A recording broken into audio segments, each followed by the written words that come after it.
Texas's 35th Congressional District is represented by Congressman Greg Casar in the U.S. House of Representatives, rips the Republicans during the Inflation Reduction Act hearing. He stated that Congress should be addressing the climate crisis, funding education, and creating a fairer tax system, instead of attacking the minimum corporate tax rate of 15%. Extremists are attempting to shut down the government. The Oversight Committee's goal is to ensure accountability, not to spread partisan lies. HappenJustNow enjoy hearing your thoughts. Please leave comments. Thanks. Chair, the Republican majority is hurtling towards shutting down basic services for people across the country in just 2 weeks, shutting the government down, shutting the country down. And while Democrats and frankly even Republicans in the Senate have said, no, we want to keep this government open. Let's just keep it open the way it is, or let's stick to the deal that we already agreed to keep it open. It seems like the Republican majority wants to close it while demanding unreasonable things that'll never pass, like kicking 100,000 kids out of their Head Start and preschool programs. Access to education if the federal government makes cuts to the Head Start program, all as a part of the debt ceiling negotiations. Congresswoman Rosa DeLauro says that could mean more than 2,000 children here in Connecticut would be sent home from educational services, including preschool.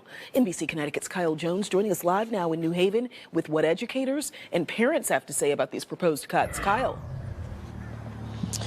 Well, Keisha and Mike, yeah, they are saying that this is a potentially dangerous proposition, and Head Start has been around for almost 60 years, and they've offered foster children, homeless children, and low-income children the chance to stay educationally competitive.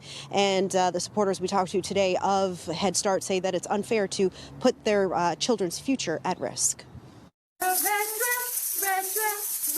Children and families have gotten ahead at LULAC Head Start here in New Haven and in East Haven for 30 years. He looked at me, he said, "My teacher grows brains." But potential federal cuts under House Republicans' debt ceiling proposal could slash national program budgets like Head Start by as much as 22%, according to Congresswoman Rosa DeLauro. Across the country, 200,000 kids will lose access to Head Start.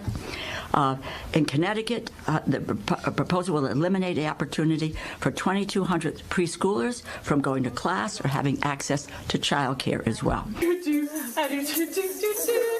Some say that could be a devastating move for the economy and local families. We really look at the impact of keeping children safe, developing them, but also that family unit, making sure that that family has the resources and success support to achieve their own goals. Kicking 20,000 working class people and seniors out of their housing, slashing funds for things like public education and climate action. And I get asked by my constituents back home in Texas, why would they do that? And to me, I think back to the very first votes I took on legislation under this Republican majority, which were votes to cut IRS funding so that billionaires could get away with cheating on their taxes, cut IRS funding so that big corporations could get away with not paying their fair share. Republicans are highlighting another provision, one Democrats aren't talking about as much, $80 billion for the IRS. American families don't want tens of thousands more IRS agents. $80 billion of hard-earned American taxpayer money to hire an army of 87,000 new IRS agents. It's expected that the IRS will use the money to hire tens of thousands of people, but many of the new hires will simply replace workers who have left, and only some of them will be IRS agents. There's also a need to upgrade technology and improve customer service. The Treasury Department calls this spending a crucial investment. That kind of investment not only is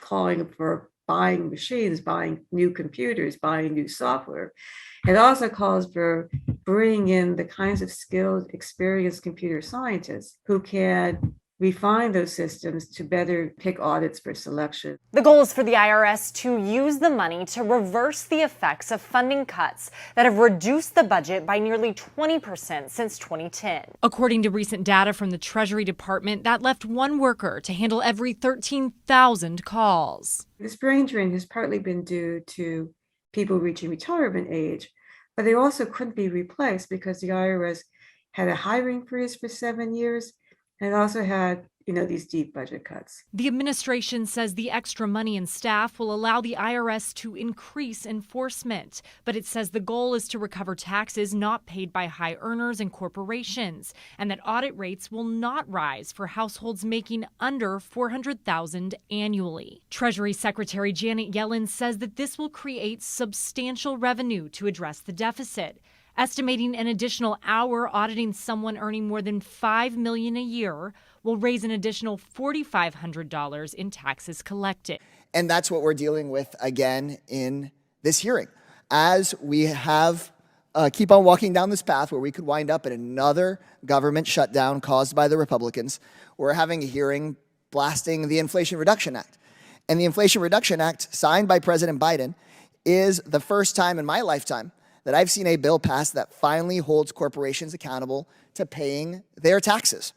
Remember, in 2021, before the Inflation Reduction Act was passed, the Institute on Taxation and Economic Policy reported that at least 55 of the largest corporations in America paid no federal income taxes. And a 2021 paper from the Treasury Department estimated that the wealthiest 1% owe $160 billion in unpaid taxes each year. But finally, under this law, we take climate action, we address rising energy costs, we address rising healthcare costs, and hold corporations accountable by setting a 15% minimum corporate tax rate. This is overwhelmingly popular with the American people. So House Republicans have taken up to making false claims about the Inflation Reduction Act to scare people. I've been asked in union halls, walking down the street, in grocery stores by people saying, well, doesn't the Inflation Reduction Act hire like 87,000 new IRS agents? And they've heard this propaganda on the radio. They've heard it pushed out by right-wing officials. In fact, it was stated by the chair as she opened up this meeting. But to put this politely, that is false. The IRS funding in the Inflation Reduction Act, one, improves technology and customer service so constituents don't have to keep waiting for days or weeks to get answers from the IRS. And second, it sets up the resources necessary to make sure large corporations and the wealthy have to pay their fair share.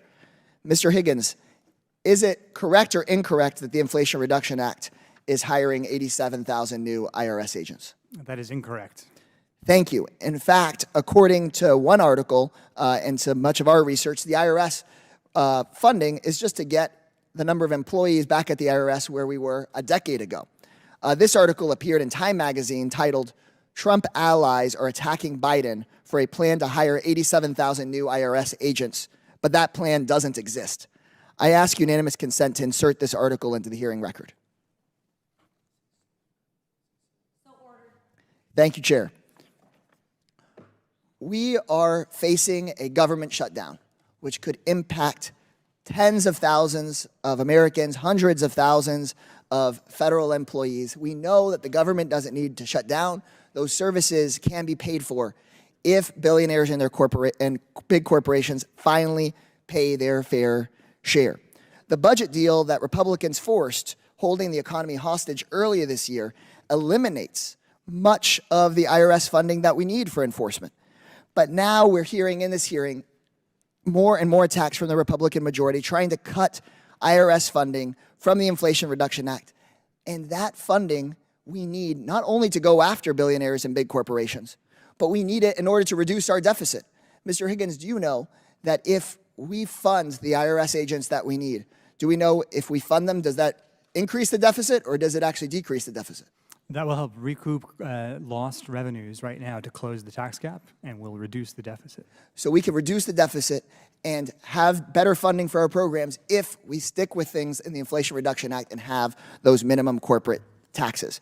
I discussed this in a July committee hearing, and I asked the chairman if we can finally have a hearing in this committee to start looking at corporate tax cheats and how the wealthiest people in this country get away with not paying their taxes. And I heard from Mr. Sessions that he was open to that, and I hope, Chair, that we consider finally having a hearing on this important topic. Thanks for watching. Subscribe to Happen Just Now for more content about accountability of all public officials and policy and procedures.